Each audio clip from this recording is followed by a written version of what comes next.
4. 표트르 스테파노비치는 아마 머리가 좋은 사람일는지 모른다. 그러나 유경수 폐직가가 이분은 자기가 사람을 이렇다고 정해버리고 그것으로 안심하고 있는 성질의 사나이다 라고 표현한 것은 정말로 꿰뚫고 본 말이다.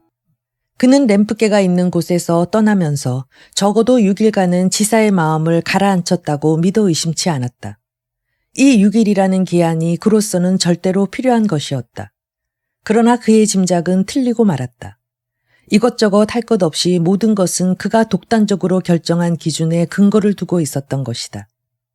그는 처음부터 그것도 한 번에 딱 잘라서 램프계는 아무짝에도 못 쓸 어리석은 바보라고 정해버렸다. 폰 램프계는 모든 병적으로 의심이 많은 사람처럼 뭔가 미지의 경지로부터 한 발자국 밖으로 빠져나왔을 순간에는 항상 환희에 넘쳐 지나치리만큼 쉽게 믿어버리는 버릇을 가지고 있었다. 어떤 사물이 새로이 급전되었을 때 여러 가지 귀찮은 일들이 꼬리를 물고 일어남에도 불구하고 그는 처음에는 꽤 유쾌한 기분으로 일할 수 있을 것처럼 여겼다. 그래서 이전의 의욕은 흔적도 없이 사라지는 것이다. 게다가 요 며칠 동안 그는 지칠 대로 지쳐 있었다. 녹초가 되어 몸도 가눌 수 없는 심정이었으므로 자연히 그의 마음은 안정을 갈망하게 되었다. 가엾게도 그는 또 마음의 안정을 잃었던 것이다. 오랫동안의 빼째르부르크의 생활은 그의 마음속에 지울 수 없는 흔적을 남겼다. 새로운 세대의 표면에 낯선 추위도 그 비밀의 운동도 그는 너무나 잘 알고 있었다. 그도 무척 호기심이 강한 사람이었으므로 경문 같은 것도 꽤 많이 수집했었다. 그러나 그 속에 쉬어있는 말은 정말 하나도 이해할 수 없었다. 그런데 이번에는 마치 깊은 숲속으로 말려 들어간 기분이 들었다. 그는 자기의 모든 직관을 동원해서 이런 사실을 예감했다. 표트르 스테파노비치의 말 속에는 형식과 약속을 무시한 전혀 모순된 점이 있는 것 같았다. 더욱이 이 젊은 세대 속에서 어떤 물건이 불쑥 튀어나오는지 전혀 짐작도 가지 않는구나. 게다가 그것이 어떤 식으로 성장할지 귀신도 곡할 노릇이다. 이렇게 골몰하는 중에 자기도 모르게 사상이 엉망으로 되어 갈피를 잡을 수 없는 상태로 빠져들어갔다. 바로 이때 이것을 노리기나 한 듯 또 그의 방에 불륨이 고개를 내밀었다. 표트르 스테파노비치 내방 중 그는 그 근방에서 기다리고 있었던 것이다. 이 불륨은 램프계의 먼 친척벌이 되지만 그 사실을 그는 평생 세심한 주의를 기울여 겁을 내면서까지 숨겨왔다. 나는 이 변변치 못한 인물 때문에 여기서 몇 마디 낭비하게 됨을 독자 여러분께 용서를 빌지 않으면 안 될 것 같다. 불륨은 불행한 독일 사람이라는 기묘한 종족에 속해 있었다. 그러나 결국 자신의 극도의 무능 때문에 그렇게 된 것이 아니고 말하자면 그 원인은 아무도 모르는 것이었다. 불행한 독일 사람. 이것은 신화도 아니요 현실 세계, 아니 러시아에까지도 뚜렷하게 존재하고 있었다. 그러므로 자기의 독특한 전형을 갖고 있는 것이다.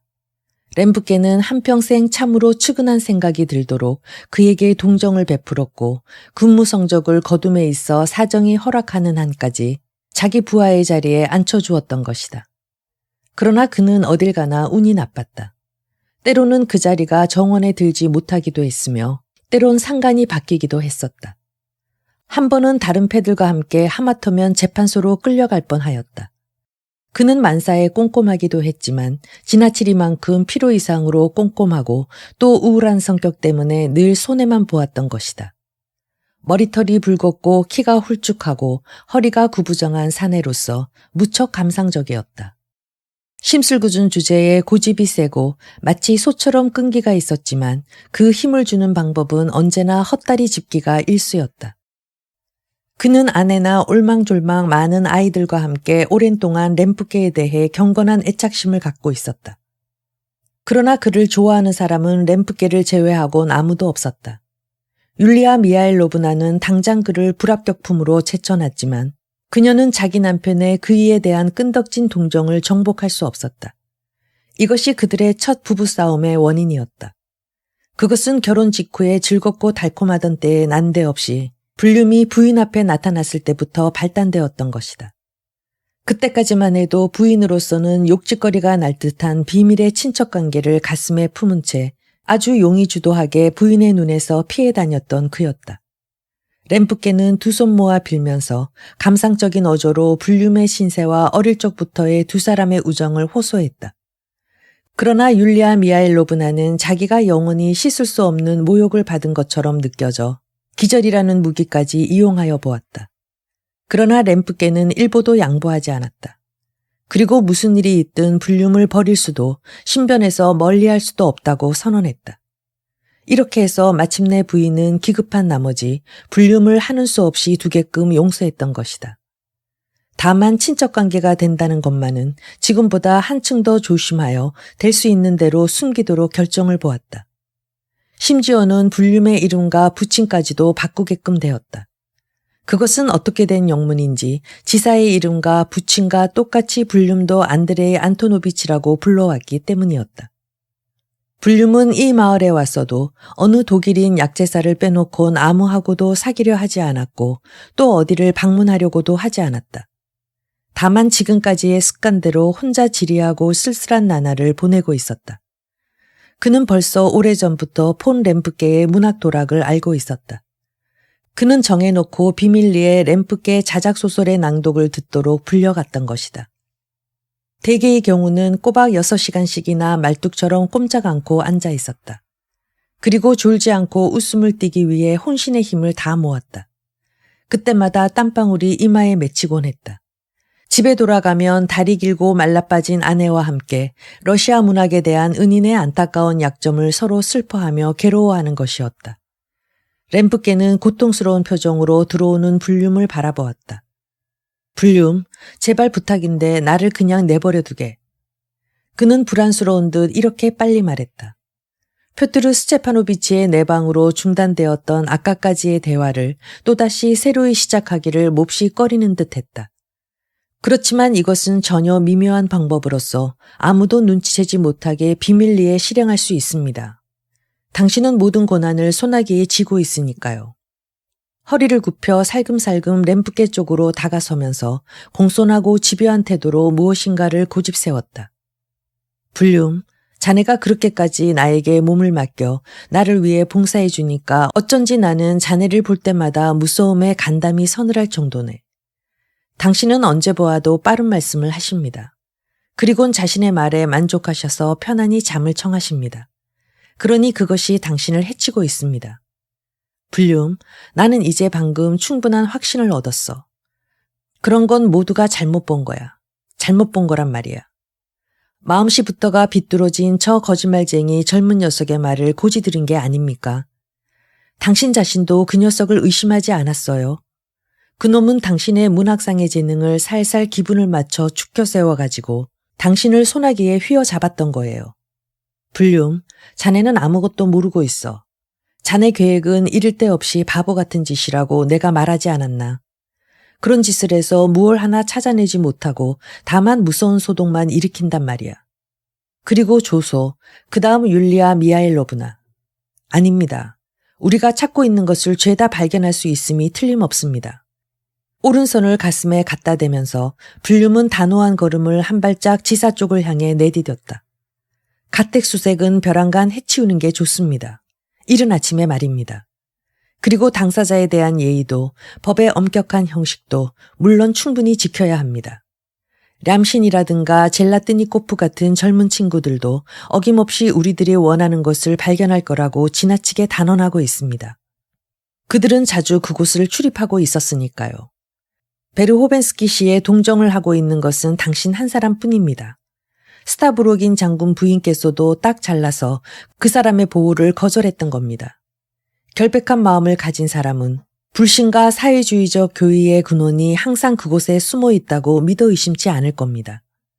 저 사람이 있는 곳에는 나라의 법으로서 그만 불온서적들이 모두 보존되어 있습니다. 시인 르일레이프의 회상도 게르첸의 전집도 나는 만일의 경우를 생각해서 계략한 목록을 구비해 두었습니다. 여보게, 무슨 소리를 하고 있나? 그런 책은 누구나 갖고 있지 않은가? 자네는 머리가 단순해서 큰일이란 말이야, 불륨. 게다가 경문도 많이 있습니다. 상대편의 말엔 귀를 기울이지 않고 불륨은 계속했다. 그리고 최종적으로 이 마을의 경문을 뿌린 진짜 출처를 습격하지 않으렵니까? 이 젊은 베르호벤스키도 대단히 의심스러운 인물입니다. 그러나 자네는 아버지와 아들을 뒤쫓고 있지 않은가? 저 두 사람은 사이가 나쁘단 말이야. 아들은 공공연하게 아버지를 웃음거리로 삼고 있지 않은가 말이야. 그것은 단순한 가면입니다. 불륨, 자네는 나를 괴롭히려고 맹세라도 한 건가? 자, 생각해보게.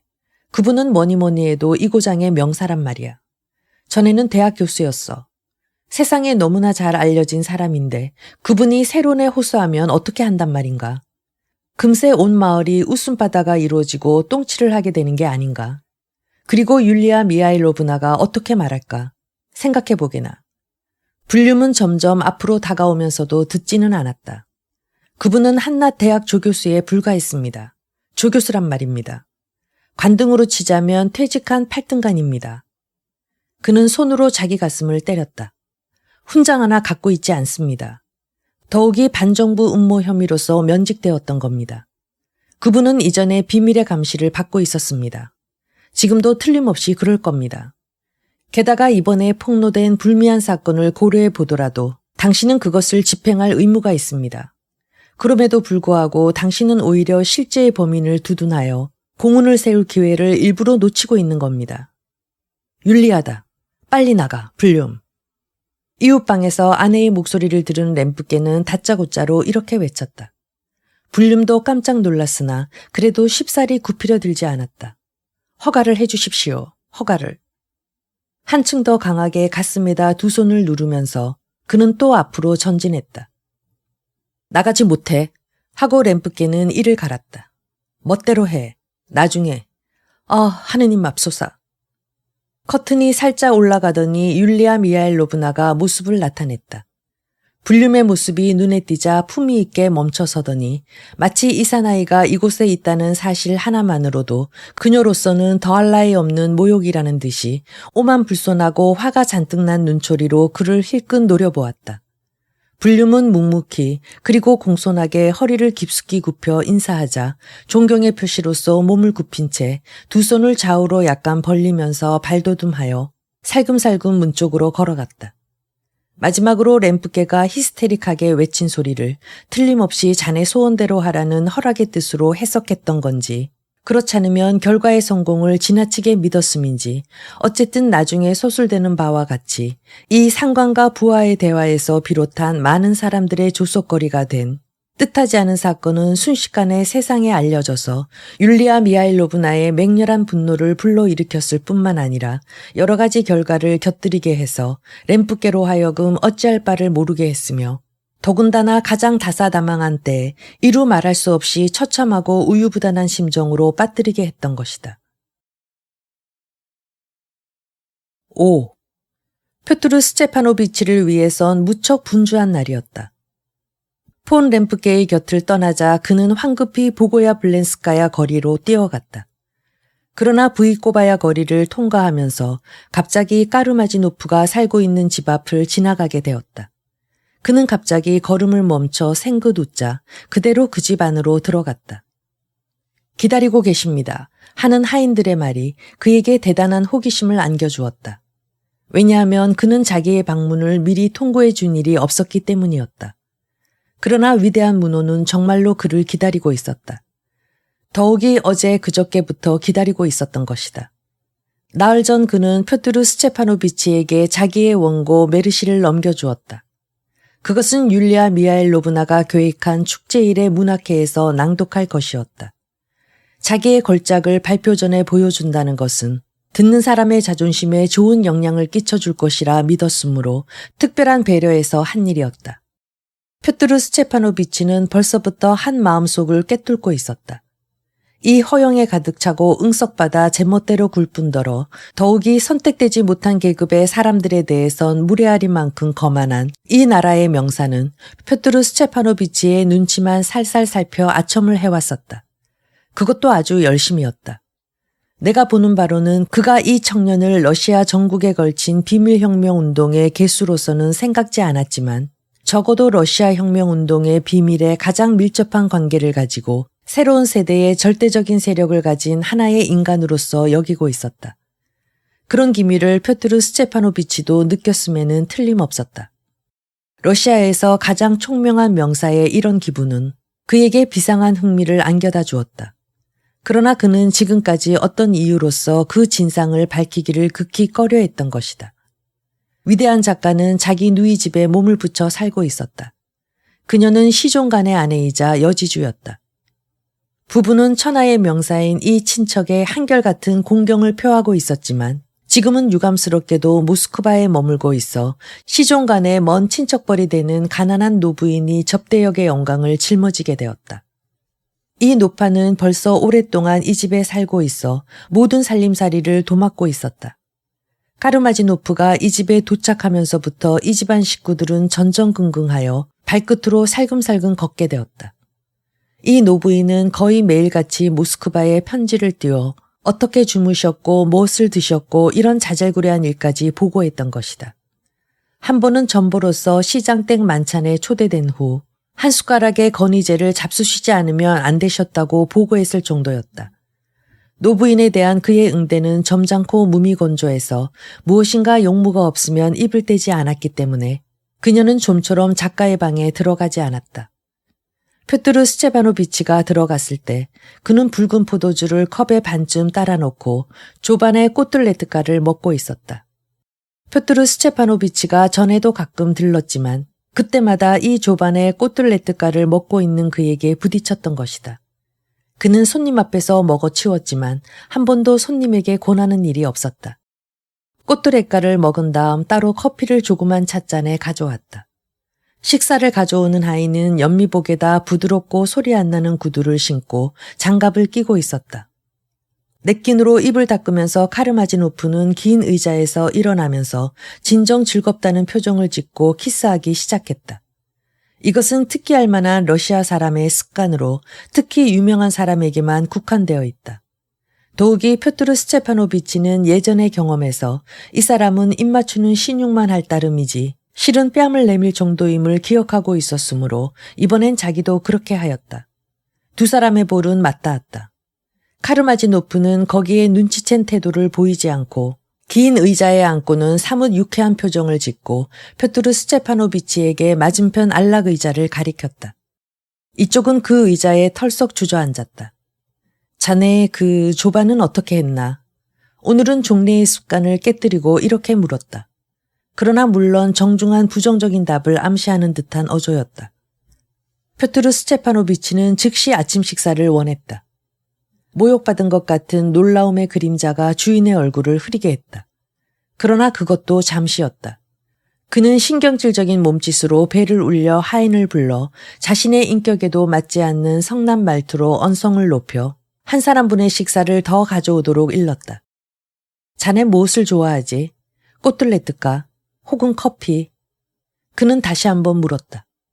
꼬틀레트가도 커피도 그리고 포도주도 첨가하도록 일러주세요. 뱃속이 텅 비어서. 침착하게 그리고 주의 깊게 주인의 옷차림을 바라보면서 표트르 스테파노비치는 대답했다. 카르마지노프는 진주단추가 달린 자켓 모양의 솜을 넣은 웃도리를 입고 있었지만 지나치게 짧아서 꽤 부풀어 튀어나온 배나 통통하게 살찐 둥구스름한 넓적다리와는 전혀 어울리지 않았다. 그러나 사람의 취미도 여러 가지다. 방안이 꽤 포근한데도 그는 무릎 위에다 바둑 모양의 무늬가 있는 양털 담요를 덮고 있었고 그것이 마루에까지 축 내려졌다. 어떻게 몸이 편찮습니까? 하고 표트르 스테파노비치는 물어보았다. 아냐, 몸이 아픈 건 아니야. 날씨가 이러니까. 혹시 병이라도 들까봐 그러는 거지. 하고 문호는 그의 요란스러운 목소리로 대답했다. 게다가 한마디 한마디에 부드러운 힘을 주어 거드름 피우는 어조로 말했다. 난 어저께부터 자네를 기다리고 있었다네. 왜요? 저는 아무런 약속도 하지 않았을 텐데요. 그렇지. 그러나 자네한테 내 원고가 가 있으니까 말이네. 자네 읽어보았는가? 원고라니 어떤? 카르마지노프는 펄쩍 뛰었다. 아니, 농담은 걷어치우고. 그걸 가져왔나? 하고 그는 갑자기 덤벙대기 시작했다. 마침내 식사도 옆으로 제쳐놓고 겁에 질린 표정을 짓곤 표트르 스테파노비치를 물끄러미 쳐다보았다. 아, 그건 저 봉주르에 대한 겁니까? 메르시에 대한 거라네. 어떻든 좋습니다. 깜빡 잊어버렸습니다. 그리고 아직 읽지 못했습니다. 시간이 없어서 말입니다. 어떻게 된 일인지 호주머니 속에도 없으니 틀림없이 집의 책상 위에 있겠죠. 걱정하지 마세요. 어디선지 나오겠지요. 아니야. 그것보다 난 자네 집에 사람을 시켜 가져오도록 하지. 없어질 우려가 있으니까. 아니, 도둑 맞을지도 모르니까. 채, 누가 그런 걸 필요로 한담. 게다가 당신은 왜 그렇게 놀라십니까? 율리아 미하일로브나의 말로는 당신이 항상 원고를 몇 통 준비하고 있어서 한 분은 공증인한테로, 한 분은 모스크바로, 그리고 또 한 분은 은행인가 어딘가로 보내셨다고 하던데요. 그래도 모스크바라 해서 불나지 않을 리 없네. 그렇게 되면 내 원고도 같이 타버린다네. 자, 당장 사람을 보내야지. 잠깐 기다리세요. 아, 여기 있군. 표트르 스테파노비치는 뒷 호주머니에서 한 묶음의 편지지를 끄집어냈다. 좀 구겨졌습니다. 참, 그렇지. 그때 당신한테서 받자 노상 코수건과 함께 뒷주머니에 그냥 넣어두었군. 카르마지노프는 달라붙듯이 원고를 빼앗아 낱낱이 조심스럽게 검사하여 매수를 세어보더니 옆에 놓여있는 특별한 탁자 위에다 공손하게 올려놓았다. 하지만 항상 그것이 눈에 띄도록 해두었다. 자네는 다독하지 않는가 보군. 그는 참을 수 없어 불만을 토로했다. 네, 그다지 많이 읽지 않습니다. 그럼 러시아의 순수문학 방면에도 전혀 읽지 않았어. 러시아의 순수문학 방면? 뭔가 읽은 것 같기도 하군. 요로에서, 아니면 요로에로, 혹은 갈림길. 뭔지 잘 기억이 안 나는군. 읽은 지가 꽤 오래되어 5년 전인가 봅니다. 통 시간이 있어야지. 잠시 침묵이 뒤따랐다. 내가 이곳에 오자 다른 모든 사람들을 붙잡고 자네는 뛰어나게 총명한 사람이라고 불어댔지. 그래서 이곳 사람들은 지금 자네한테 정신이 없지. 그렇지 않나? 감사합니다. 하고 표트르 스테파노비치는 침착하게 대답했다. 잃고 아침 식사를 가져왔다. 표트르 스테파노비치는 대단한 식욕을 보이면서 꽃들레뜨가에 달라붙었다. 순식간에 먹어치우자 포도주를 비우고 커피를 마셨다. 이 무례한 놈. 나머지 한 덩어리의 음식을 먹어치우고 나머지 한 모금의 찻잔을 비우면서 카르마지노프는 생각에 골몰하면서 곁눈으로 보았다. 이 무례한 놈. 방금 내가 얘기한 말에 비웃는 뜻을 충분히 이해했음에 틀림없겠지. 그리고 물론 원고는 열심히 읽은 주제에 겉으로 모르는 채 거짓말하고 있단 말이야. 그러나 어쩌면 거짓말을 하고 있지 않을는지도 모른다. 그야말로 정말 바보일는지도 모른단 말이야. 나는 좀 모자라는 천재를 좋아하지. 사실 이놈은 자기네들 한패에서 천재로 꼽힐지도 모른다. 어쨌든 이런 놈이 어떻게 되든 상관없어. 그는 긴 의자에서 일어나서 말하자면 건강상 운동을 위해 방 안을 구석에서 구석까지 돌아다녔다. 이것은 조반 후에 빼놓아서는 안 되는 일과였다. 곧 이곳에서 떠나시려는 겁니까? 하고 표트르 스테파노비치는 담배를 피워 물고 의자에 앉은 채 물었다. 내가 이곳에 온 것은 사실 영지를 팔기 위해서였어. 지금은 나의 영지 지배인에게 모든 일이 달려 있으니까. 하지만 당신이 이곳에 오신 이유는 저쪽에서 전쟁 후 전염병이 유행할 기미가 보였기 때문이 아닙니까? 아니, 절대로 그렇지 않아. 호의에 찬 어조로 한마디 한마디에 힘을 주면서 카르마지노프는 말을 계속했다. 그는 한쪽 구석에서 다른 쪽을 향해 돌 때마다 보일락 말라 오른쪽 다리를 기운차게 획 잡아당기곤 했다. 나는 사실 하고 그는 다소 도끼가 어린 엷은 웃음을 입가에 띄었다. 될 수 있는 한 오래 살려고 생각하네. 러시아의 귀족 사회는 모든 점에서 뭔지 몰라도 빨리 피폐해지는 경향이 있단 말이야. 그러나 나는 될 수 있는 한 늦게 피폐해지고 싶단 말이야. 그래서 이번에는 유럽으로 아예 옮겨버릴 참이네. 그쪽은 기후도 좋고 건물도 속조고 만사가 탄탄히 틀이 잡혀 있으니까. 내 한 세대쯤 무난하다고 생각하네. 그건 내 알 바 아닙니다. 가령 저쪽에서 바빌론의 탑이 무너져 그 무너지는 도수가 지나친다면 우리 러시아에는 무너지려고 해도 무너질 것이 없어. 비교해서 말하는 거네. 러시아에선 돌멩이가 떨어지는 게 아니라 모두가 진흙탕 속에 처박혀 버린단 말이야. 신성한 러시아는 세계에서 가장 저항력이 모자란단 말이야. 그래도 일반 대중은 이럭저럭 러시아의 신에 의해 겨우 버티고 있다네. 그런데 요즘의 정보에 의하면 러시아의 신도 희망적이 못 된다는 거야. 농노해방 개혁에 대해서도 겨우 저항을 했다는 거야. 어쨌든 강하게 동요하기 시작한 것만은 사실이다. 거기에 철도가 생기고 자네와 같은 사람들이 나타나고 이제 난 러시아의 신을 통 믿지 못하겠네. 그럼 유럽의 신은? 나는 어떠한 신도 믿지 않네. 세상 사람들은 나를 러시아의 청년들에게 무고했지만 나는 언제나 젊은 사람들의 운동에 하나하나 동정을 표시했던 거야. 나는 이 마을의 경문을 보았다네. 그러나 모두들 그 외형에 눌려 어떤 의욕을 안고 그것을 쳐다보는 것 같지만 그러나 한결같이 그 위력을 믿고 있지. 비록 자신은 그것을 의식하지 못하지만 말이야. 벌써 오래전부터 모두들 철썩 자빠지고 있지. 더욱이 매달릴 것도 없다는 걸 전부터 알고 있단 말이네. 러시아란 나라는 어떠한 일이나 뜻대로 아무 저항도 받지 않고 할 수 있다는 점에서 아마 세계에서 유일한 장소겠지. 나도 이런 사실을 바탕으로 그런 비밀운동의 성공을 믿고 있지. 왜 재산 있는 러시아 사람들이 자꾸만 외국으로 흘러 빠지는 건가? 또 어떤 이유로서 그런 사람들이 해를 거듭할수록 더해가는가? 나는 그것을 지나치리만큼 잘 알고 있네. 말하자면 그것은 단순한 본능이라는 거야. 배가 침몰되면 제일 먼저 쥐들이 도망쳐 보금자리를 옮기는 걸세. 신성한 러시아. 그것은 목조로 된 궁색하기 이를 데 없는 그리고 위태로운 나랄세. 상류계급에는 허영심이 강한 거지들이 들끓고 대다수의 국민은 금방 쓰러질 것만 같은 오두막집에서 살고 있지. 그래, 어떻게 해서라도 그런 상태에서 빠져나가는 것만 해도 기쁘니까 잠시 뭔가 들려주기만 해도 좋단 말이야. 다만 정부만은 여태껏 저항하고 싶어서 어둠 속의 막대기를 마구 휘둘러댄단 말이야. 결국 자기네끼리 때리는 격이 되지만 여기에서 모든 것이 운명이 결정되고 선고를 받는 거라네. 그래서 나는 독일 사람이 되었고 그것을 영광으로 생각하는 바이네. 그러나 당신은 지금 경문에 대한 얘기를 시작하셨는데 그것에 대해서 어떤 의견을 가지고 계시는지 낱낱이 말해주시지 않겠습니까? 사람들이 두려워하는 걸 보니 경문이란 놈은 위대한 힘을 갖고 있음에 틀림없어. 사실 경문은 공개적으로 거짓의 탈을 벗겨주는 걸세. 러시아에는 무엇 하나 매달릴 것도 없거니와 의존할 데도 없다는 사실을 증명해주고 있다네. 사람들이 침묵을 지키고 있을 때 경문은 소리 높이 외치는 일을 맡고 있네. 무엇보다도 강렬한 것은 형식에는 감탄할 수 없지만 전대미문의 용기란 말이야. 진실을 똑바로 볼 수 있는 용기라네. 이 진실을 정면으로 바라볼 수 있는 용기는 오직 러시아 사람만이 가지고 있는 특성이지.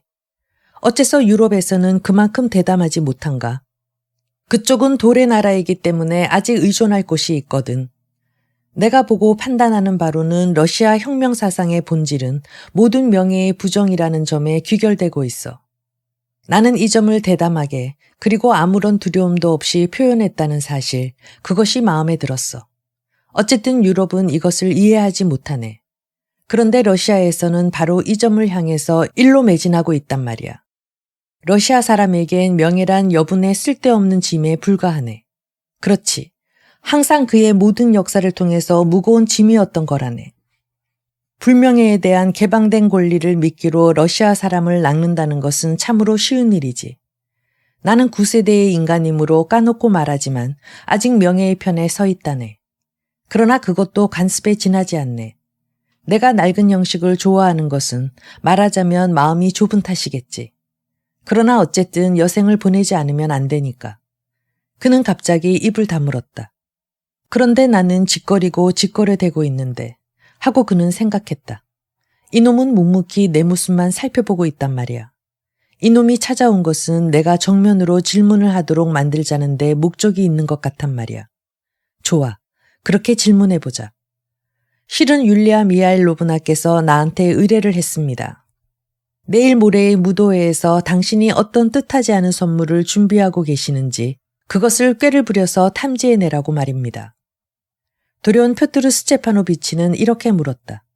그렇지. 그건 틀림없이 뜻하지 않은 선물일 거야. 나는 사실 모든 사람들을 경탄시킬 셈이지. 하고 카르마지노프는 점잠 뺀 태도로 거드름 피웠다. 그러나 비밀은 말할 수 없단 말이야. 표트르 스테파노비치는 구태여 강요하지는 않았다. 이곳에 샤토프란 인물이 있다지 하고 문호는 물었다. 어떤가? 난 그 사람을 만나본 일이 없어서. 대단히 훌륭한 인물이죠. 그런데 무슨 일로? 그 친구가 뭔가 말하고 있으니까. 그런데 이 친구가 스타브로긴의 따귀를 때렸던가? 네. 자네는 스타브로긴에 대해 어떻게 생각하고 있나? 모르겠습니다. 뭔가 생말하고도 말할 수 있는 그런 인물이겠지요. 카르마지노프는 스타브로긴을 미워하고 있었다. 그것은 그가 이 문호를 아예 거들떠보지도 않았기 때문이었다. 저 생마 따윈 하고 그는 낄낄 웃으면서 말했다. 만약 저 경문에서 선언되어 있는 일이 실현만 된다면 아마 제일 먼저 나뭇가지에 목을 매달리게 될 거야. 아니, 좀 더 빠를는지 모릅니다. 하고 벼랑간 표트르 스테파노비치가 말했다. 그것은 당연한 일이지. 이젠 웃지도 않고 무섭도록 진지한 어조로 카르마지노프가 맞장구를 쳤다. 당신은 언젠가 한번 그런 말을 한 일이 있었죠. 그래서 내가 그 친구들한테 들려주었죠. 뭐? 정말 들려줬나? 카르마지노프는 또 웃었다. 그러니까 그 친구가 하는 말이 내가 나뭇가지에 목을 매게 된다면 카르마지노프 씨 따윈 아마 매질 정도로서 충분하겠지. 그러나 그것은 경의를 표해서가 아니라 마치 농사꾼들을 때리듯이 마구 때린다고 말입니다. 표트르 스테파노비치는 모자를 집어들고 자리를 일어났다. 카르마지노프는 작별의 인사로 두 손을 내밀었다. 어떻습니까? 그는 갑작스레 아양을 부리는 달콤한 목소리로 어떤 특별한 억양까지 붙이면서 입을 뗐다. 변함없이 상대방의 두 손을 쥔 채. 어떨까요? 지금 계획되고 있는 것 같은 음모가 완전히 실현된다면 그게 언제쯤 돌발할는지. 내가 무엇을 압니까? 하고 표트르 스테파노비치는 약간 버릇없이 대답했다. 두 사람은 서로 뚫어지게 바라보았다. 그렇지만 대강은 이번엔 좀 더 달콤한 목소리로 카르마지노프는 말했다. 당신이 영지를 팔아가지고 도망가실 여유는 있습니다. 하고 표트르 스테파노비치는 한층 더 버릇없이 말했다. 두 사람은 한결 더 뚫어지게 상대방을 응시했다. 1분가량의 침묵이 흘렀다. 다가오는 5월 초에 시작해서 송모제까지는 모든 게 끝날 겁니다. 하고 다짜고짜로 표트르 스테파노비치는 이렇게 말했다. 대단히 고맙네. 상대편의 손을 꽉 쥐면서 카르마지노프는 깊이 느꼈다는 듯한 목소리로 말했다. 쥐새끼 같은 놈, 배에서 도망칠 시간은 충분해. 길거리에 나오면서 표트르 스테파노비치는 생각했다. 이 국가적인 명사나리께서 저렇게 열심히 날짜와 시간까지 묻고 게다가 저렇게 정중하게 답을 얻는 예의를 깍듯이 지키는 걸 보니 이제 우리도 우리들의 실력을 의심할 때가 아니군. 그는 픽 웃었다. 그러나 저놈은 그놈들 족속 가운데서는 좀 똑똑한 편이야. 하지만 불 붙기 전에 배에서 36개알 쥐새끼에 불과하단 말이야. 저런 놈에게 밀고 하다니. 그는 보고야 블렌스카야 거리에 있는 필리포프네 집으로 달려갔다. 6. 표트르 스테파노비치는 우선 키릴로프의 방으로 들어갔다. 이쪽은 예나 다름없이 혼자지만 오늘은 방의 한 복판에서 체조를 하고 있었다. 말하자면 다리를 벌린 채 두 손을 어떤 특수한 방법으로 머리 위로 높이 휘두르는 것이었다. 마루에는 공이 굴러 있었다. 아침에 마시던 차가 그냥 탁자 위에서 싸늘하게 식어 있었다. 표트르 스테파노비치는 문턱에 잠시 섰다. 여보게, 자네는 무척 건강에 신경을 쓰고 있군. 그는 방 안으로 들어서면서 커다란 목소리로 유쾌하게 말했다. 헌데 그거 참 좋은 공이군. 굉장히 튀는데. 이것도 역시 운동을 위해서인가. 키릴로프는 프로코트를 입고 있었다. 그렇지. 역시 건강을 위해서라네. 하고 그는 무뚝뚝하게 대답했다. 안 깨나. 난 잠시 들렀을 뿐이네. 앉아볼까? 건강은 건강이고 난 그 약속을 명심해 주십사 하고 온 거라네. 어떤 의미에서 우리들의 기한도 박두에 온 것 같으니까. 하고 졸렬하게 몸을 돌리면서 말을 맺었다. 약속이라니? 그건 또 무슨 소린가? 표트르 스테파노비치는 어리둥절해서 놀라기까지 했다. 그건 약속도 의무도 아니야. 나는 나 자신을 묶어버리는 그런 소리를 한 일이 없어. 그건 자네가 잘못 생각한 거야. 그럼 여보게 어떻게 하겠다는 건가? 페트루 스테파노비치는 껑충 뛰어 일어났다. 내 의지대로. 의지대로라니. 그전처럼. 즉 어떤 뜻으로 해석하라는 건가? 말하자면 자네가 그전대로의 생각을 갖고 있다는 말인가? 말하자면 그렇지. 그러나 약속 따윈 전혀 없네. 이전에도 없었던 거지만. 난 나 자신을 묶는 따위 말은 한마디도 하지 않았어. 오직 나 자신의 의지만 있었을 따름이네. 지금도 마찬가지야. 키릴로프는 딱 잘라서 귀찮은 듯한 어조로 설명했다. 알겠어. 동의하네. 자네 의지, 그대로가 좋아. 그러나 그 의지를 바꿨으면 하네. 흡족한 듯 다시 페트루 스테파노비치는 의자에 앉았다. 자네는 말끝마다 화를 내고 있네. 요즘 이상하게 몹시 화를 내고 있단 말이야. 그래서 나도 일부러 자네를 찾아보는 일을 피해왔던 걸세. 그러나 절대로 배반하지 않을 거라고 믿고 있네. 나는 자네가 미워 죽겠네. 어쨌든 믿어도 좋아. 배반이니 그렇지 않다느니 그런 것은 난 조금도 인정하지 않지만. 그런데 여보게 하고 페트루 스테파노비치는 또 어리둥절했다. 잘 얘기해두지 않으면 안 될 것 같네. 틀림없도록 말일세. 일은 정확을 요하는 걸세. 아무튼 자네는 내 간을 콩알만하게 만들었어. 말해도 괜찮은가? 말하게. 키릴로프는 한쪽 구석을 응시하면서 내뱉었다. 자네는 오래전부터 자살하려고 결심했지. 이를테면 그런 관념을 품고 있었지. 어떤가? 내 말이 틀리는가? 무슨 잘못이라도 있는가? 나는 지금도 똑같은 관념을 품고 있어. 좋아. 그런데 한 가지 주의해 둘 것은 아무도 자네한테 이 결심을 강요한 건 아니네. 당연한 일이야. 자넨 바보 같은 소리를 하고 있군. 좋아, 좋아. 난 바보 같은 소리를 했어. 물론 그런 것을 강요한다는 것 자체가 어리석은 일이야. 계속하겠네. 자네는 아직 조직 그 자체도 약했을 때 모임의 멤버였었어. 자네는 이 사실을 회원의 한 사람에게 고백했어. 난 고백 같은 건 한 일이 없어. 다만 말했을 따름이지. 좋아. 참 그런 걸 고백하다니 우스운 얘기야. 자네는 그냥 말하기만 했어. 좋아. 아냐. 좋을 것도 없어. 어쩐지 자네의 말투는 어물쩍한 게 석연치 않단 말이야. 난 자네한테 구태여 무엇이든 설명할 의무는 없어. 게다가 나의 사상을 자네가 알리도 만무하지만 내가 자살하고 싶은 것은 그런 사상이 나에게 있기 때문이네. 죽음의 공포가 싫단 말이야. 그리고 자네 따윈 알 수도 없기 때문이야. 자네 뭘 그러지? 차 마시겠나? 다 식었지만. 다른 잔을 갖다 주지. 페트루 스테파노비치는 사실 차주전자에 손을 대고 빈 그릇을 찾고 있었다. 키릴로프는 찻장으로 가서 깨끗한 컵을 갖고 왔다. 나는 방금 까르마지 노프네 집에서 조반을 먹고 왔네. 하고 손님은 말했다. 그 사람의 얘기를 듣고 땀을 흘렸고 이곳까지 뛰어오느라고 땀을 흘렸더니 어쩐지 목이 말라 못 견디겠군. 자, 얼마든지 마시게나. 차가운 차는 좋다네. 키릴로프는 다시 의자에 앉곤 또 한쪽 구석을 응시하기 시작했다. 모임에서 이런 생각을 하고 있는 거지. 하고 그는 아까와 같은 목소리로 말을 이었다. 가령 내가 자살하면 혹시 그것이 무슨 도움이 되지 않나 하고 말일세. 자네들이 여기서 무슨 일을 꾸며대서 결국 범인 수색이 시작되었을 때 갑자기 내가 곤충 자살을 하여 모든 것이 내가 한 짓이라고 써놓기만 하면 아마 1년가량은 자네들에게 혐의가 가지 않는다. 이런 주문이겠지. 2, 3일이라도 좋다네. 하루가 아쉬운 판인데. 좋아. 이런 의미에서 만약 내가 자살하고 싶은 생각이 떠오르면 좀 기다려달라는 거겠지.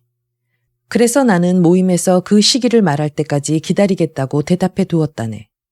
나로선 어느 것이나 한 가지 일이니까. 그렇지. 그러나 한 가지 기억해 두어야 해. 자살하기 직전에 글을 써둘 때 꼭 나를 입회시켜야 한다는 거야. 그리고 러시아에 돌아왔어도 말하자면 나의 뜻대로 맡긴다고 약속했으니까. 물론 이 사건에 대한 범위 내에서 말이네. 나머지 문제에 대해선 자네 마음대로임은 더 말할 나이가 없네. 나는 약속 같은 건 하지 않았어. 다만 동의했을 뿐이야. 나로선 어느 것이나 마찬가지니까. 좋아. 나는 자네 자존심을 해치려는 마음은 추호도 없네. 그러나 뭐 이따위 일에 자존심이고 뭐고 다 관계가 없는 일이네. 하지만 기억해두게나 자네 여비가 된 120달러는 추렴한 돈이란 걸. 말하자면 자네는 돈을 받은 거란 말이야. 전혀 그렇지 않지. 키릴로프는 화를 발끈 냈다. 그 돈은 그런 일로 받은 건 아니야. 그런 일로 돈을 취하다니. 때론 취할 수도 있다네. 거짓말 말게. 나는 빼제르부르크에서 붙인 편지로서 거절해 두었어. 그리고 빼제르부르크에서 자네에게 120달러를 돌려주지 않았던가? 자네 손에 말이야. 만약 자네가 착복하지 않았다면 아마 그쪽으로 보냈을 거야. 좋아. 나는 다투자는 건 아니야. 보냈어. 어쨌든 요점은 자네가 이전과 같은 생각을 하고 있는지 어떤지 그것뿐이야. 동감이야. 자네가 찾아와서 바로 지금이다 하면 난 그대로 실행하는 거야. 어때? 금방 될 것 같나? 그다지 오래 걸릴 것 같지는 않아. 하지만 기억해두게나. 편지는 우리 둘이 함께 작성한다는 걸. 바로 그날 밤에 말이야. 그날이라도 좋아. 자네 얘기는 경문의 책임을 떠맡으라는 건가? 그 밖에도 좀... 나는 무턱대고 아무거나 떠맡지는 않아. 무엇을 떠맡지 않겠다는 건가? 표트르 스테파노비치는 또 어리벙벙했다. 마음에 내키지 않는 일은. 이제 그만. 난 더 이상 이런 얘기는 하고 싶지 않아. 표트르 스테파노비치는 겨우 자신을 억누르고 화제를 바꿨다. 그럼 다른 얘기를 하세. 하고 그는 미리 선언해놓고 오늘 밤 자네 모임에 오겠는가? 비르긴스키의 명명일인데 그것을 구실로 모이는 거야. 싫어. 제발 부탁이네. 와주게. 사람 수와 얼굴로 위협을 주어야지. 자네 얼굴은 한마디로 말해서 숙명적인 얼굴을 하고 있단 말이야. 그렇게 생각하나? 하고 키릴로프는 웃었다. 좋아. 나가보지. 단 얼굴 때문에 그러는 건 아니야. 몇 시에? 좀 일찍이. 6시 반에. 그러나 자네는 그곳에 가도 앉아있기만 하고 그곳에 누가 와 있든 아무하고도 말을 건네지 않아도 좋아. 다만 종이하고 연필을 가지고 오는 걸 잊지 말게. 그건 또 뭐 때문에? 어떻든 자네로서는 마찬가지 일이 아닌가? 이것은 나의 특별한 청이니까. 누구하고도 얘기할 필요도 없고 그냥 앉아서 듣기만 하면 되네. 가끔 뭔가 기입하는 신용만 내주게. 뭐 그림이라도 그리고 있어도 좋지 않나? 거 무슨 바보 같은 일이야. 도대체 뭐 때문에 그러는 건가? 채, 어떻게 하든 마찬가지 아닌가? 자네도 노상 얘기하지 않았나? 매일 반이라고. 아니야, 무슨 일인지 듣고 싶네. 사실은 이렇다네. 회원의 한 사람이자 감독관을 하고 있는 친구가 모스크바의 모임에 참석한 일이 있지. 그래서 나는 오늘 밤 어쩌면 감독관이 오른지 모른다고 이렇게 몇 사람한테 기뜸해 주었어. 그래서 놈들은 자네를 감독관이라고 여긴다는 말일세. 게다가 자네가 이곳에 온 지도 벌써 3주일이나 되니까 아마 놈들은 크게 놀랄 거야. 사기꾼. 모스크바의 서클에는 감독관 따윈 없어. 자, 없다면 없는 대로 좋은 거야. 그런 건 어떻게 하든 상관없다네. 자네한테는 관계없는 일이 아닌가. 그것이 자네에게는 무슨 폐가 된단 말인가. 자네 자신이 모임의 멤버가 아닌가. 그럼 그들에게 내가 감독관이라고 말하게나. 난 가만히 앉아만 있을 테니까. 그러나 종이와 연필은 그만두겠네. 왜? 싫으니까. 표트르 스테파노비치는 발칵 화를 내곤 얼굴색까지 새파랗게 변했다. 그러나 다시 자신을 억제하여 모자를 집어들고 일어섰다. 그놈은 자네 집에 있는가? 갑작스럽게 그는 조용한 목소리로 이렇게 말했다. 있다네. 그건 좋네. 난 곧 그놈을 끄집어내겠어. 걱정하지 말게. 난 걱정 따윈 하지 않네. 그 녀석은 밤에만 묵고 있을 따름이니까. 노파는 병원에 있고 며느리가 죽었다네. 이틀 동안 나 혼자 있는 셈이지. 나는 울타리 판자 한 장 떨어진 곳을 그놈한테 가르쳐 주었지. 그놈은 그곳으로 기어들어오니까 아무도 눈치채지 못하네. 나는 지금 그놈을 붙잡아 매둘 작정이야. 그렇지만 그 녀석은 잠잘 곳은 얼마든지 있다는 식으로 말하던데. 거짓말이야. 쫓겨다니는 신세야. 이곳에 있으면 당분간 남의 눈에 띄지 않으니까 말일세. 헌데 자네는 그놈하고 얘기라도 해봤나? 밤이 셀 때까지. 자네를 몹시 나쁘게 말하더군. 나는 어느 날 밤에 묵시록을 읽어주고 차대접을 했더니 그놈은 열심히 듣더군.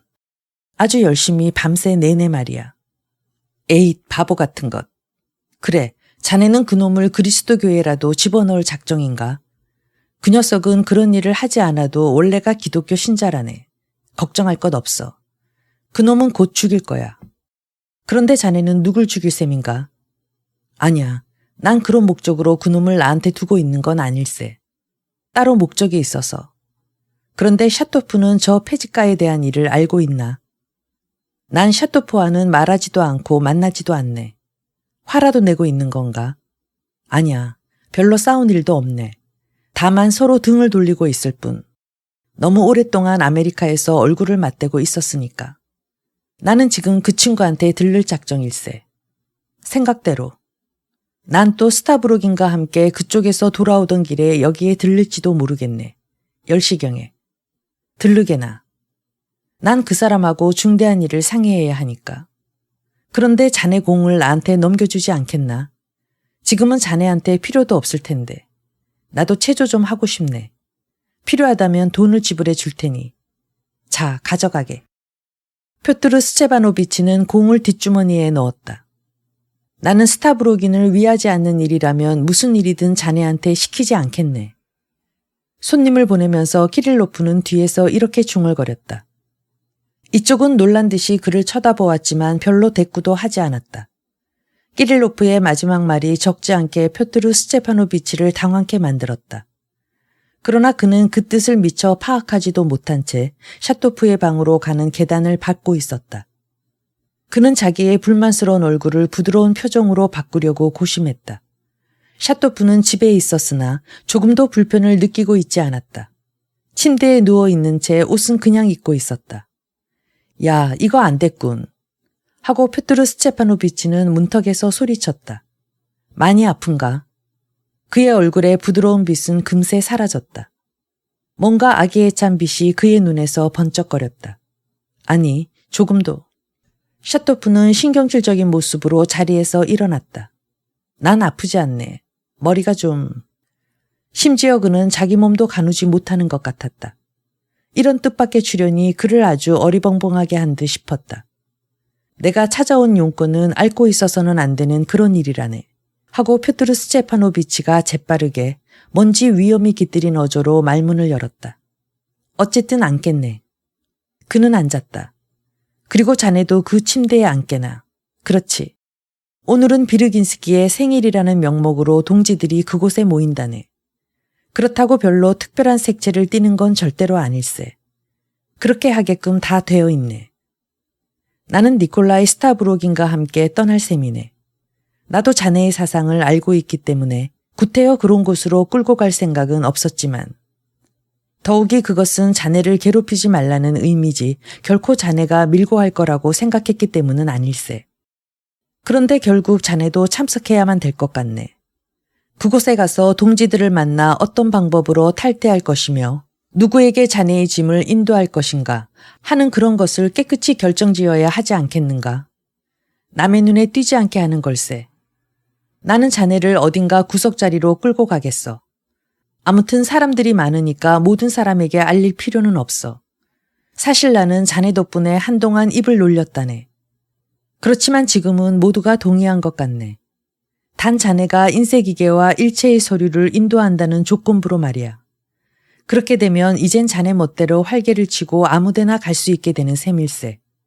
샤토프는 얼굴을 찌푸리고 골이 잔뜩 나서 듣고 있었다. 아까까지의 신경 찌린 듯한 경악은 어디론가 완전히 자취를 감춰버렸다. 나는 어떤 놈인지도 모르는 자에게 변명 따위를 할 의무는 털끝만치도 인정치 않네. 하고 그는 단호하게 잘라 말했다. 어느 놈이든 제 마음대로 나를 방면한다는 따위 권리는 갖고 있지 않네. 그렇지도 못하네.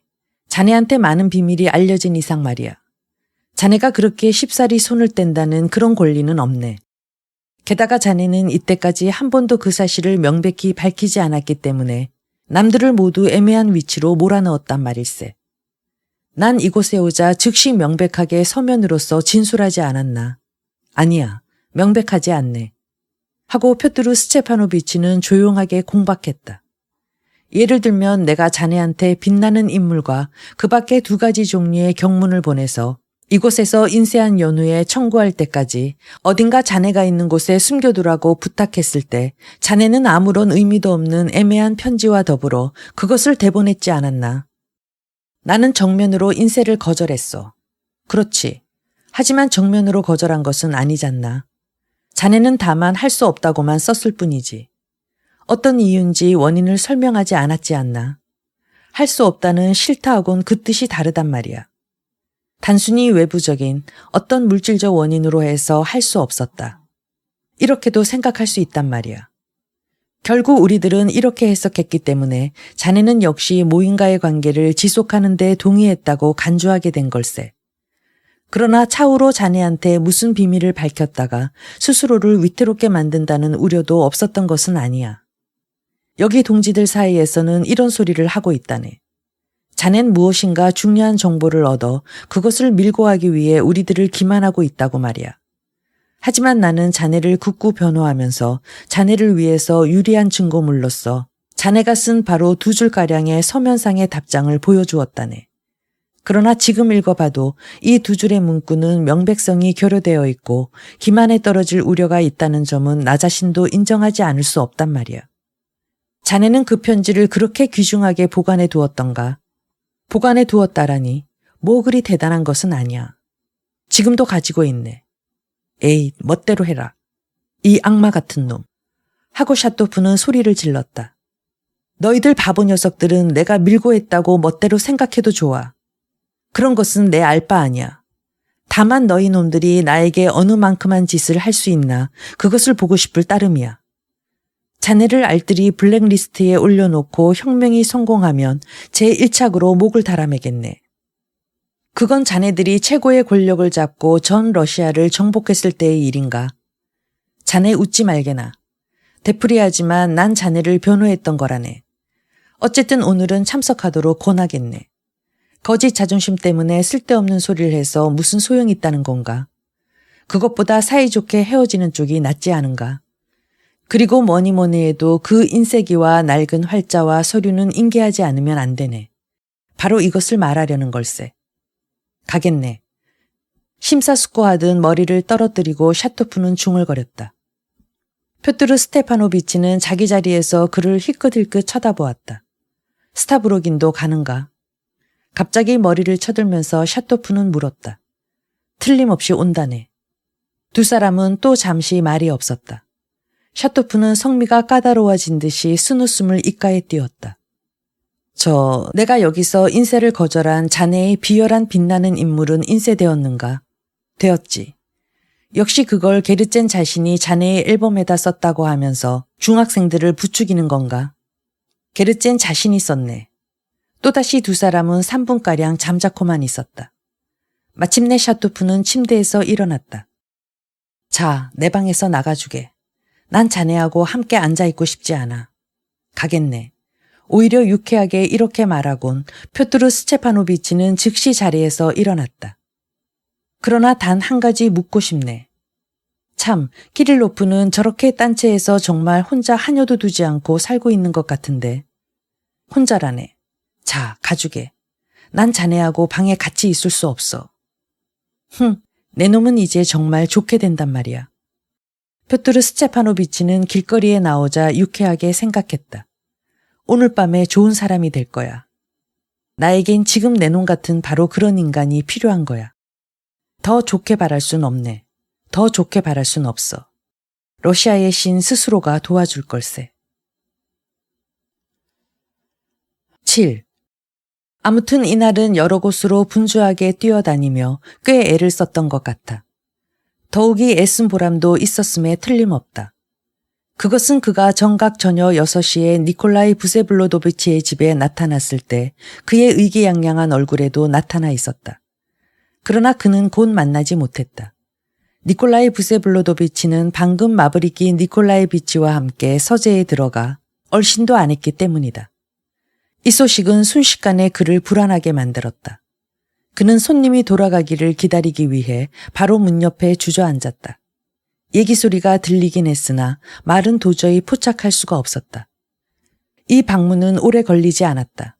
이윽고 소란한 소리가 들려 아주 커다랗고 예리한 말소리가 울려 퍼지자 곧이어 문이 열려 마브리키 니콜라에비치는 새파란 얼굴을 하고 나왔다. 그는 표트르 스체파노비치는 눈치채지 못하고 종종걸음으로 옆을 지나가 버렸다. 표트르 스체파노비치는 곧 서재로 뛰어들어갔다. 두 사람, 경쟁자의 이상야릇하게도 짧은 만남. 이때까지의 얽히고 설킨 사정 때문에 도저히 성립할 수 없으리라고 상상되었던, 그러나 실제로 실현되고만 이 만남에 대해서 상세한 설명을 하지 않을 수 없다. 일은 이렇게 된 것이다.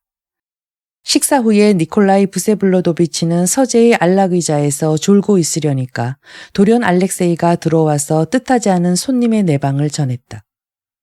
전달하는 이름을 듣자 그는 자리에서 벌떡 일어나 도저히 믿을 수 없다는 듯한 표정을 하고 있었다. 그러나 곧 기묘한 웃음이 그의 입술에 떠올랐다. 그것은 거만한 승리의 미소였지만 동시에 뭔가 둔하고 의심쩍은 경의의 미소이기도 했다. 들어온 마브리키 니콜라에비치는 이 미소에 깊은 타격을 받은 것 같았다. 벼랑간 방 한복판에 우뚝 선 채 더 앞으로 갈 것인가 뒤돌아설 것인가 결정을 짓지 못하는 태도였다. 주인은 곧 얼굴 표정을 바꾸고 진지한 의욕의 빛을 띄우며 그를 향해 한 걸음 앞섰다. 이쪽은 내민 손을 잡으려고도 하지 않고 어색하게 의자를 잡아당기고는 앉으라는 말도 없는데 주인보다 먼저 묵묵히 의자에 걸터 앉았다. 니콜라이 부세블로도비치는 안락의자에 비스듬히 앉아 마브리키 니콜라에비치의 얼굴을 바라보면서 말없이 기다리고 있었다. 가능하다면 리자베타 니콜라에브나와 결혼하십시오. 갑자기 손님은 때려누이기라도 하듯이 이렇게 내쏘았다. 무엇보다도 더 괴상한 일은 그 소리의 억양으로 보아 부탁하는 것인지 추천하는 것인지 양보하는 것인지 그렇지 않으면 명령하는 것인지 통분간할 수가 없었던 것이다. 니콜라이 부세블로도비치는 여전히 침묵을 지키고 있었다. 그러나 손님은 이제 찾아온 목적과 용건을 죄다 말해버린 듯이 대답을 기다리면서 상대방의 얼굴을 물끄러미 쳐다보고 있었다. 그러나 내 생각이 틀리지 않는다면, 게다가 이것은 너무나 정확한 얘기지만 리자베타 니콜라에브나하고 당신은 이미 혼약이 성립되어 있지 않습니까? 하고 마침내 스타브로기는 입을 열었다. 약혼하고 혼약식을 올렸소. 마브리키 니콜라에비치는 확고하고 명백한 말투로 상대방의 말을 확인했다. 당신네들은 다투기라도 한 겁니까? 신뢰되는 말을 묻는 것 같습니다만. 아닙니다. 그 여자는 나를 사랑하고 존경하고 있습니다. 그것은 그 여자 자신이 말한 겁니다. 그 여자의 말은 무엇보다 정확합니다. 그건 틀림없을 겁니다. 그런데 그 여자는 결혼식에 성경대 앞에 서 있어도 가령 당신께서 소리만 지른다면 나를 버리고 그리고 다른 사람을 버리고 당신 곁으로 달려갈 사람입니다. 결혼식상에서, 결혼 후에도. 잘못 생각한 게 아닙니까? 아닙니다. 당신에 대한 한없는 증오의 그늘에서, 진지하고 강렬한 증오의 그늘에서 쉴 새 없이 사랑이 번쩍이고 있지요. 미칠 것 같은. 진정으로 깊고 깊은 사랑. 말하자면 미치광이 같은 사랑입니다. 반대로 그 여자가 나에게 품고 있는 사랑. 그것도 역시 진지한 사랑의 그늘에서 쉴 새 없이 증오의 감정이 번쩍이고 있습니다. 한없는 증오입니다. 이전이라면 난 이런 메타모르포즈를 이해할 수 없었습니다. 그건 그렇고 왜 당신은 리자베타 니콜라에브나의 일신상의 문제에 대해서 이러쿵저러쿵 마음대로 결정하기 위해서 찾아왔는지 그것이 이상한 일입니다. 그럴 권리를 가지고 있습니까? 그렇지 않으면 그 여자가 당신한테 맡겨버렸습니까? 마브리키 니콜라에비치는 얼굴을 찌푸리고 고개를 내려뜨렸다. 그것은 당신 편에서 마지못해 나에게 응대하는 말에 불과합니다. 하고 당돌하게 그는 말했다. 복수심에 가득 찬 승리에 도취된 거드름 피우는 말에 불과합니다. 당신은 내가 말한 이외의 뜻도 납득할 수 있는 분이라고 나는 믿고 있습니다. 도대체 이런 경우에 하찮은 허영심 따위를 집어넣을 필요가 있습니까? 당신은 이것으로서도 만족할 수 없습니까? 또 이 위에다 꼬리를 붙여야 합니까? 집 위에다 또 집을 지어야 합니까? 좋습니다. 당신이 그토록 나의 굴욕을 보고 싶다면 나는 집 위에다 또 집을 짓지요. 권리는 없습니다. 위임도 있을 리 만무합니다. 리자베타 니콜라예브나는 아무것도 모릅니다.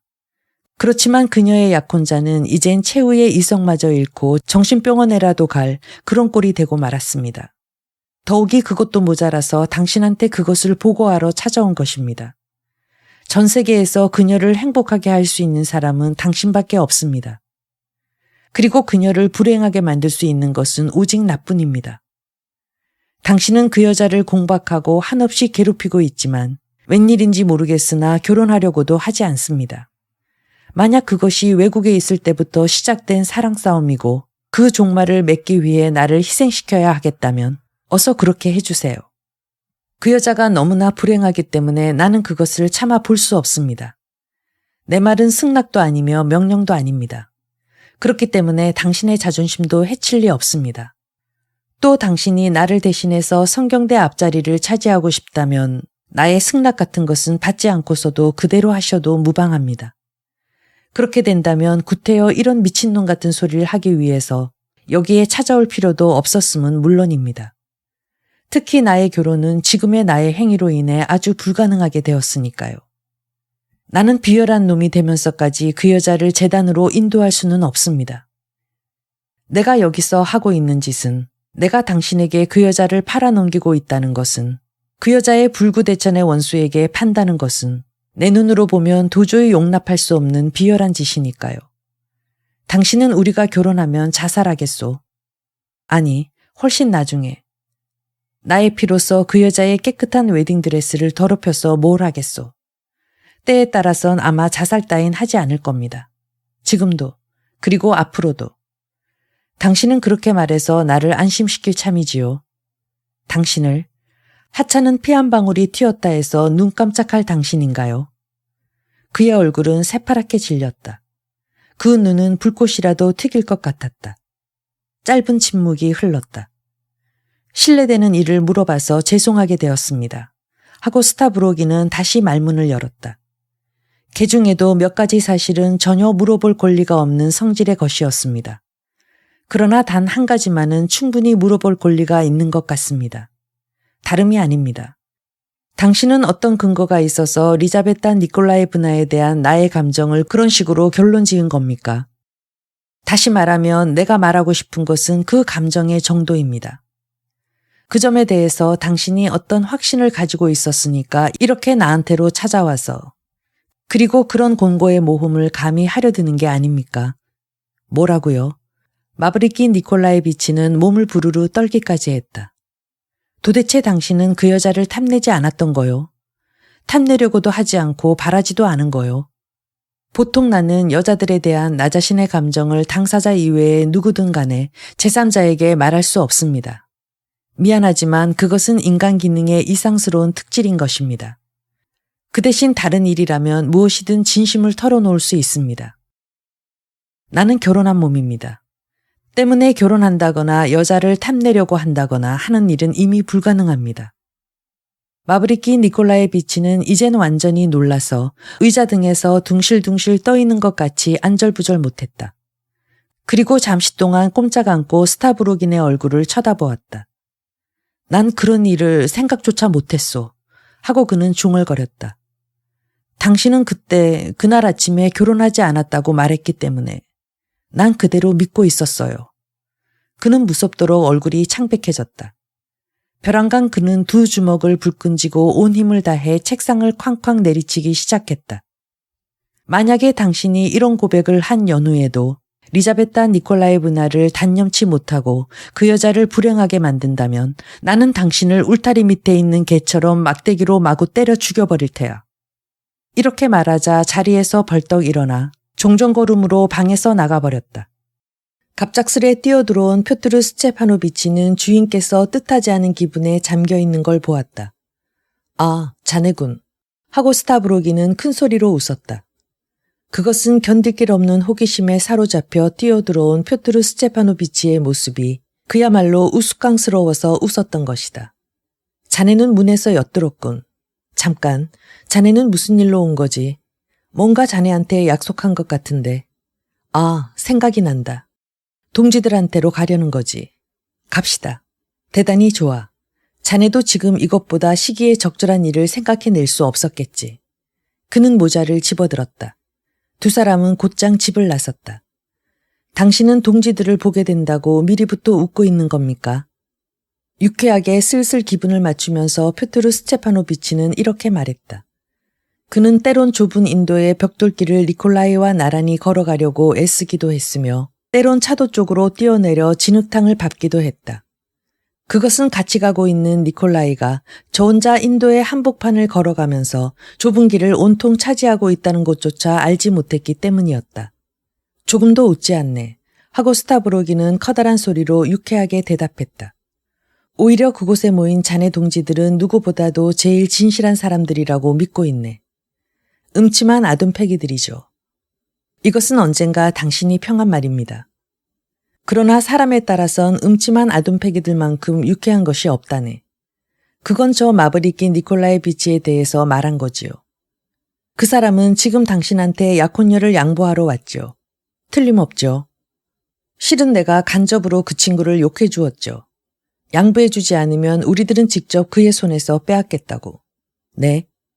이런 잔재주를 부리는 것이 위험하다는 것도 빤히 알고 있으면서 표트르 스테파노비치는 언제나 흥분에 사로잡히게 되면 만사를 죄다 희생해도 무방하다. 미지의 경지에 있기보다는 차라리 낫다는 그런 기분이 되는 것이었다. 니콜라이 부세블로도비치는 그저 껄껄 웃기만 했다. 그럼 자네는 지금도 역시 나를 도와주려고 생각하고 있는 건가? 하고 그는 물었다. 만약 당신이 소리만 지른다면. 그러나 여기에 가장 좋은 방법이 있어요. 자네 방법은 다 알고 있네. 아, 그런가요? 그러나 그것은 당분간 비밀입니다. 기억해 두세요. 이 비밀은 돈이 듭니다.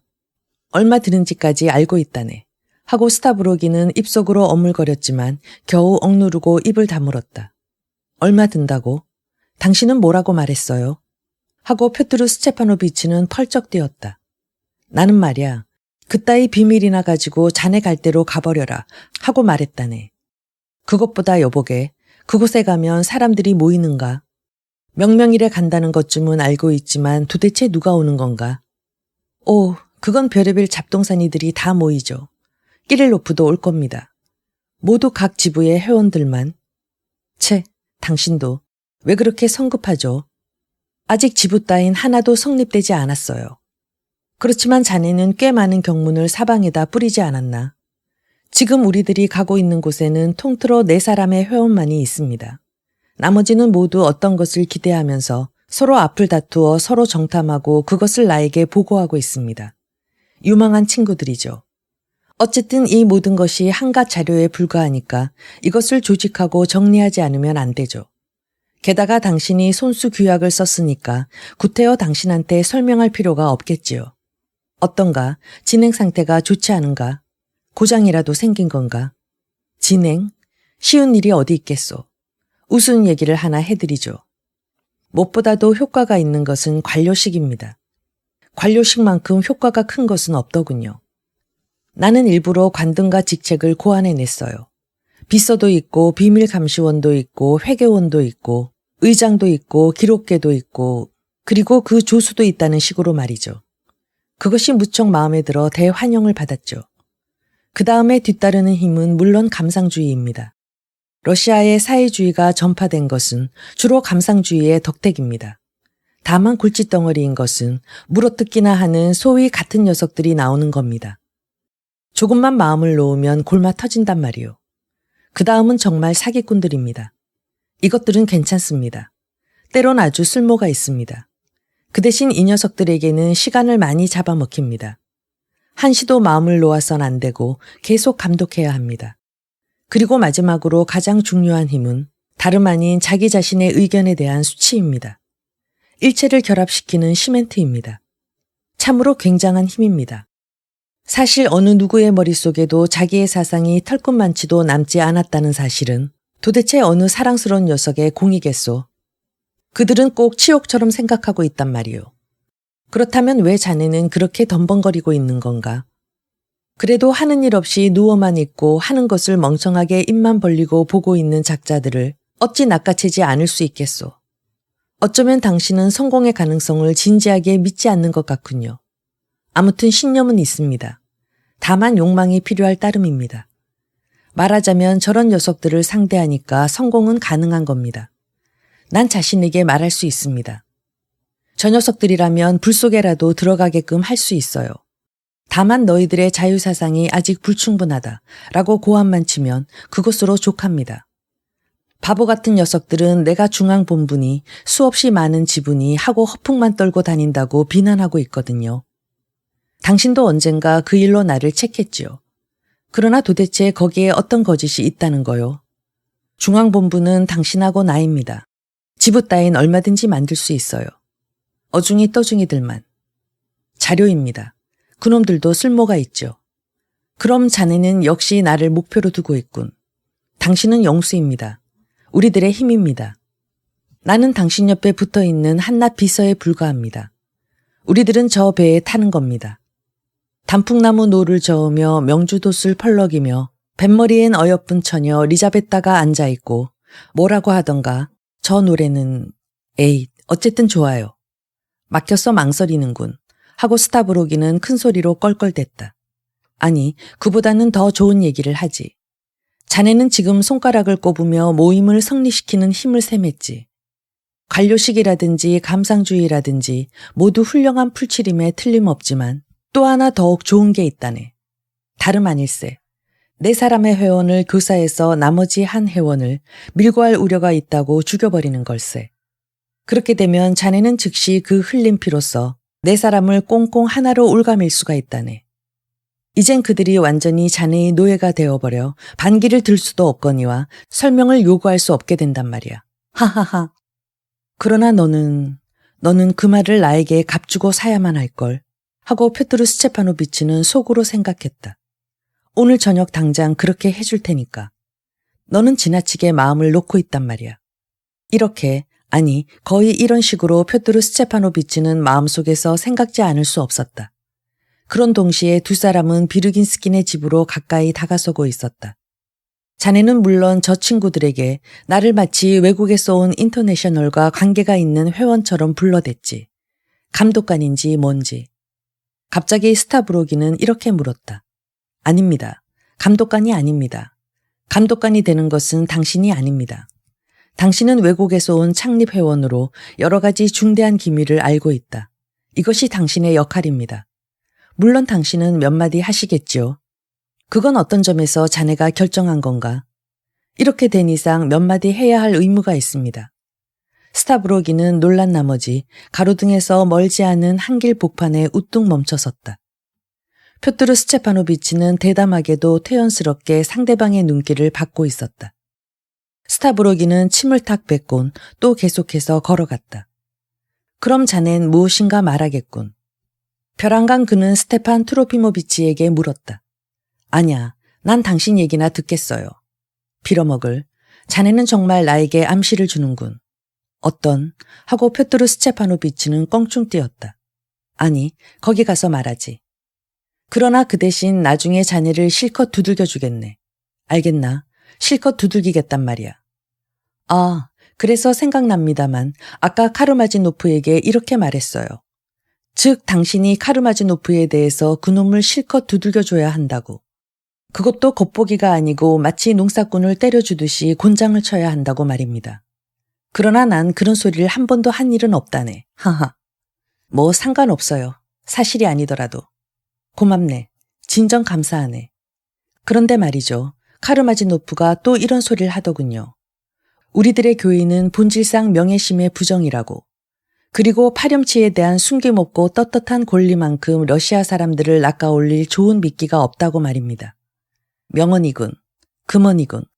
하고 스타브로기는 소리쳤다. 그야말로 바로 맞힌 말이구나. 파렴치에 대한 권리. 과연 이렇게 되면 죄다 우리 편으로 기순해서 그쪽은 한 사람도 남지 않을 거야. 그런데 여보게, 베르호벤스키, 자네는 고등경찰의 끈아풀이 아닌가? 응? 그런 의심을 품고 있는 사람은 절대로 그런 소리를 입 밖에 내지 않죠. 그야 그렇지. 그러나 우린 서로 허물없는 사이가 아닌가? 아닙니다. 지금은 아직 고등경찰의 앞제비가 아닙니다. 이젠 그만. 다 왔소. 자, 스타브록인 나리, 당신의 인상을 좀 고쳐주세요. 난 저놈들 앞에 나설 땐 언제나 이렇답니다. 될 수 있는 대로 음침한 표정을 지으면 좋습니다. 그 밖에 아무것도 필요 없어요. 극히 간단한 거죠.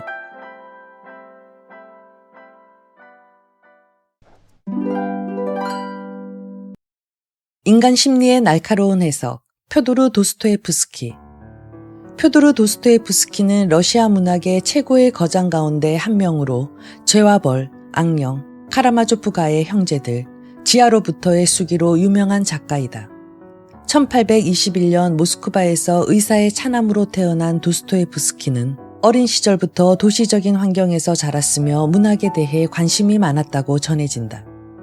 도스토옙스키가 17살이 되던 1839년 그의 아버지가 영지의 농노들에게 살해당하는 사건이 벌어지고 이때부터 간질이 시작되었다고 전해진다.